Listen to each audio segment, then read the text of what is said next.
رمضان المبارک کا مقدس مہینہ چل رہا ہے اور یہ پہلا عشرہ رحمت ہے۔ ابھی کچھ دیر پہلے قبل میں ایک بزرگ کا واقعہ پڑھ رہا تھا کہ آپ بھی جانتے ہیں کہ جو لوگ بہت زیادہ ضعیف ہوتے ہیں، جو روزہ رکھنے کے قابل نہیں ہوتے، ان پہ روزہ ضروری نہیں ہے۔ جو عمر میں بہت زیادہ ہو گئے ہوں، 80-90 سال جن کی عمر ہو گئی ہو، جن کے لیے ممکن نہیں ہے روزہ رکھنا، تو ایسے ہی ایک بزرگ سے کچھ نوجوانوں کی ملاقات ہوئی اور نوجوانوں نے دیکھا کہ وہ بزرگ کچھ کھا رہے ہیں اور پانی پی رہے ہیں۔ اب انہوں نے اس سے معلوم کیا، نوجوانوں نے بزرگ سے، کہ میاں جی آپ روزہ نہیں رکھتے ہیں؟ انہوں نے کہا ہاں میں بالکل روزہ رکھتا ہوں، کون کہتا ہے میں روزہ نہیں رکھتا ہوں؟ انہوں نے کہا لیکن آپ تو کھا پی رہے ہیں۔ تو انہوں نے کہا پھر کیا ہوا، میں تو صرف کھاتا ہوں اور پیتا ہوں لیکن روزے سے ہوں۔ سارے نوجوان ہنس پڑے اور بولے کیا ایسا بھی ہو سکتا ہے کہ روزہ ہو جائے؟ بوڑھے نے کہا ہاں میں جھوٹ نہیں بولتا ہوں، کسی پر بری نگاہ نہیں ڈالتا، کسی کو گالی نہیں دیتا، کسی کا دل نہیں دکھاتا، کسی سے حسد نہیں کرتا، مال حرام نہیں کھاتا اور اپنی ذمہ داریاں اور فرائض دیانتداری سے انجام دیتا ہوں، لیکن کیونکہ مجھے شدید بیماری لاحق ہے اس لیے میں اپنے معدے کو روزے دار بنا سکتا۔ پھر بوڑھے آدمی نے ان نوجوانوں سے پوچھا کیا آپ بھی روزے دار ہیں؟ ان میں سے ایک نوجوان نے سر جھکائے ہوئے آہستہ سے کہا نہیں، ہم لوگ صرف کھانا نہیں کھاتے ہیں۔ اللہ تبارک و تعالیٰ نے قرآن پاک میں فرمایا وَيْلٌ لِكُلِّ هُمَزَةٍ لُمَزَةٍ، کہ ویل ہے، تباہی ہے ان لوگوں کے لیے جو دوسروں کے عیب تلاش کرتے ہیں پھر انہیں دوسروں کو بتاتے ہیں۔ اللہ تعالیٰ کو یہ بات بالکل پسند نہیں ہے کہ ایک بندہ روزہ رکھنے کے بعد فرصت کے لمحات میں اپنے ساتھی کے ساتھ بیٹھ کر کسی تیسرے کی برائی کرے۔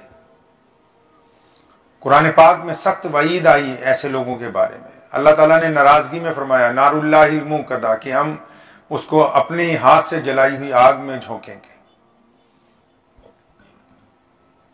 رمضان کریم اور قرآن پاک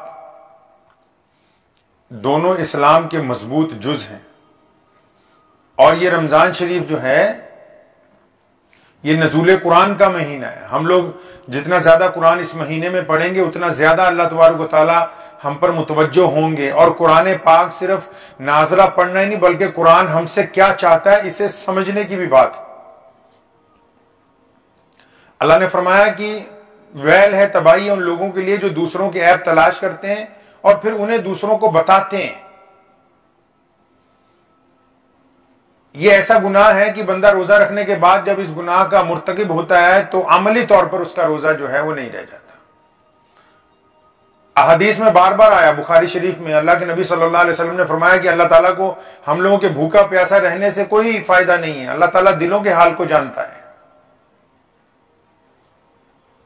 تو اس لیے متوجہ ہونے کی ضرورت ہے۔ اپنی زبان کو شکوے سے روکیں، اپنی دل کو، زبان کو اپنے قابو میں رکھیں، اس کو اللہ تعالیٰ کے مطیع اور فرما بردار بنائیں، بالکل ویسے جیسے ہم نے روزہ رکھنے کے بعد اس کو کھانے پینے سے روکا ہے، ایسے ہی دیگر برائیوں سے اپنے آپ کو روکنا ہی مکمل روزہ ہے۔ روزہ دار جو ہے اس کے منہ کی بدبو جو ہے وہ بھی اللہ تبارک و تعالیٰ کو پسند ہے۔ روزے دار کے عمل ایسے ہوتے ہیں کہ اللہ تبارک و تعالیٰ روزے دار پر فخر فرماتے ہیں۔ یہ ہم بذات خود اندازہ اس بات کا لگا سکتے ہیں کہ ہمارا روزہ جو ہے وہ کیسا ہے۔ اگر ہم روزہ رکھ کے اس موبائل کے ذریعے خرافات دیکھتے ہیں، روزہ رکھنے کے بعد نماز چھوڑتے ہیں، روزہ رکھنے کے بعد کوئی بری چیزیں موبائل کے ذریعے استعمال میں لاتے ہیں، روزہ رکھنے کے بعد غلط ارادے دل میں کرتے ہیں، تو یقین مانیں ہم اپنے ہاتھ سے، اپنے زبان سے، اپنے کردار سے اپنے روزے کو خراب کر رہے ہیں۔ یہ نہایت ضروری ہے۔ بار بار ہم روزانہ تلقین رمضان المبارک میں اپنے روزے دار بھائیوں کو اس لیے کر رہے ہیں کہ روزے کا اصل جز جو ہے وہ متقی بننا ہے۔ آج کل ہر بندہ مفتی بنا ہوا ہے، ہر ایک بندہ دوسرے پر فتویٰ دینے کے لیے تیار ہے اور خود اپنے گریبان میں جھانکنے کے لیے کوئی تیار نہیں ہے۔ हर एक आदमी दूसरे पे उंगली उठा रहा है कि नहीं इसने ये कर दिया, उसने वो कर दिया, इसको ऐसा नहीं करना चाहिए था, इसको वैसा नहीं करना चाहिए था, आपको टोपी ऐसे पहननी चाहिए, कपड़े ऐसे पहनने चाहिए, लेकिन अपनी जात के ऊपर कोई गुफ्तगू नहीं करता है। आपने देखा होगा कि अक्सर हुक्म है कि पायजामा जो है हम लोग सलवार पायजामा जो लुंगी लाचा जो भी पहनते हैं उसको टखनों से ऊंचा रखने का हुक्म है, और किसी का अगर नीचे हो जाए तो फौरन आजकल जो आम मुफ्ती हैं हर जगह तो फौरन फतवा आ जाता है कि आप जहन्नुम में जाएंगे। हदीस मुबारका में है कि अगर कपड़ा टखनों से नीचे होगा तो जहन्नुम में जाएगा। वो मसला अपनी जगह साबित है, लेकिन अब इसकी रूह क्या है, हुक्म क्यों हुआ, कपड़ा टखनों से ऊंचे क्यों रखना है, वजह क्या है, पस मंजर क्या है, वो अगर पूछेंगे तो फतवे साहब को, मियां साहब को नहीं पता होगी। कायनात में सबसे बड़े मुसलमान प्यारे नबी हज़रत मोहम्मद रसूलुल्लाह सल्लल्लाहु अलैहि वसल्लम के सबसे महबूब साथी, मुसलमानों के सबसे पहले खलीफा, अल्लाह ताला के सबसे पसंदीदा साहबी सैयदना अमीरुल मोमिनीन सिद्दीक अकबर रजी अल्लाह ताला अन्हु रसूलुल्लाह सल्लल्लाहु अलैहि वसल्लम की खिदमत में आते हैं और फरमाया या रसूलल्लाह आपका हुक्म जारी हुआ है कि अपना लाचा टखनों से ऊंचा रखो। फरमाया या रसूलल्लाह मेरा तो बार बार नीचे ढलक जाता है, और दरबार रिसालत से हुक्म हुआ है कि जिसका नीचे होगा वो जहन्नुम में जाएगा। सोने रसूल ने फरमाया अबू बकर तेरे लिए नहीं, ये तोड़े लिए मसला नहीं है। फरमाया या रसूलल्लाह फिर किसके लिए? फरमाया तुम्हारे लिए नहीं, तुम जैसों के लिए नहीं है। ये मसला ये है कि जो लोग कपड़ा टखनों से नीचे रखते हैं अकड़ की बिना पर, और फिर उनकी गर्दन में बहुत मोटा सरिया है, जो गरीब के सलाम का जवाब नहीं देते, जो तकब्बुर के साथ रहते हैं, जो नीचे देखना पसंद नहीं करते, जो अपनी माँ बाप का एहतराम नहीं करते, भाइयों का एहतराम नहीं करते, पड़ोसियों का एहतराम नहीं करते, साहिल जब उनकी तरफ आवाज लगाता है तो मुतवज्जो नहीं होते, मांगने वाले को धिक्कारते हैं। फरमाया अबू बकर इसलिए ऊंचा करवाया है कि बंदे दी अकड़ निकल जाए, सरिया जो गर्दन का है ये निकल जाए, नरमी आ जाए मिजाज में कि मेरा पजामा टखनों से ऊंचा है, कोई एहसास हो, थोड़ी आंखें नीची हो जाएं, अकड़ निकल जाए। क्योंकि जब पजामा टखनों से ऊंचा होगा बंदा जो तड़ से चलता है अकड़ निकल जाती है, आजिज़ी आती है उसमें। अब एक बंदे का पजामा टखनों से ऊंचा हो, माशाल्लाह पगड़ी बगड़ी भी हो, दाढ़ी वाड़ी पहन रखी हुई हो, और सलाम फेरते ही नमाजियों के साथ बदखुल्की से कोई पेश आता हो, कोई हफ्ते 15 दिन बाद कोई भूला भटका अल्लाह का बंदा आ जाता है मस्जिद में, सलाम फेरते ही पहले उसकी खबर ली जाती है, अच्छा आज तू किधर मुंह चक्के आई। माँ बाप से नहीं बनती है, पजामा टखनों से ऊंचा है, माँ बाप से नहीं बनती है, माफी भी नहीं मांगता है उनसे, भाई बहनों के हक में दुआएं भी नहीं करता है, पड़ोसी भूखे को खाना नहीं खिलाता है, साहिल की मदद नहीं करता है, मुसाफिर को रास्ता नहीं दिखाता है, अपनी बीवी से बच्चों से मोहब्बत से पेश नहीं आता है। अब ये जो पैजामा टखनों से ऊंचा किया है, अब आप इसको घुटनों पे भी कर लें जनाब, तब भी कोई शरीयत को आपसे लेना देना नहीं है, क्योंकि जब रूह ही खत्म हो गई, मसले की रूह ही खत्म हो गई, तो फिर अब क्या फायदा है इसको ऊंचा करने का, नीचा करने का। इसको ऊंचा करने का फायदा तब था जब अकड़ निकल जाती, आजिज़ी आ जाती, माँ बाप की इताअत फरमा बरदारी में आ जाता, बीवी से हुस्न इखलाक करता, बच्चों से मोहब्बत करने वाला होता। ऐसे बहुत सारे लोग हैं, नमाज पढ़ते हैं, अपनी औलाद से बदखुल्की के साथ पेश आते हैं, नमाज पढ़ते हैं, अपने भाइयों के साथ बदखुल्की रखते हैं, भाइयों के लिए दुआ नहीं करते, इस चक्कर में रहते हैं कि ये कब बर्बाद हो जाए तो हम खुशी मनाएं। ऐसे बहुत सारे लोग हैं जो नमाज पढ़ते हैं और पड़ोसी के साथ उनकी नहीं बनती, तो फिर पढ़ते क्यों हैं? अगर दिल साफ नहीं तो फिर नमाज क्यों पढ़ते हैं? नमाज पढ़ने के लिए दिल का साफ होना निहायत ही जरूरी है, निहायत ही जरूरी है। जब तक दिल साफ नहीं होगा तो फिर नमाज किस तरह अदा की जाएगी? तो ये रोजा का जो असल जुज है वो दरअसल हम लोगों को अल्लाह की तरफ से हुक्म कि हम मुत्तकी बन जाएं। और आप यकीन माने कि ये बड़ा कीमती वक्त है।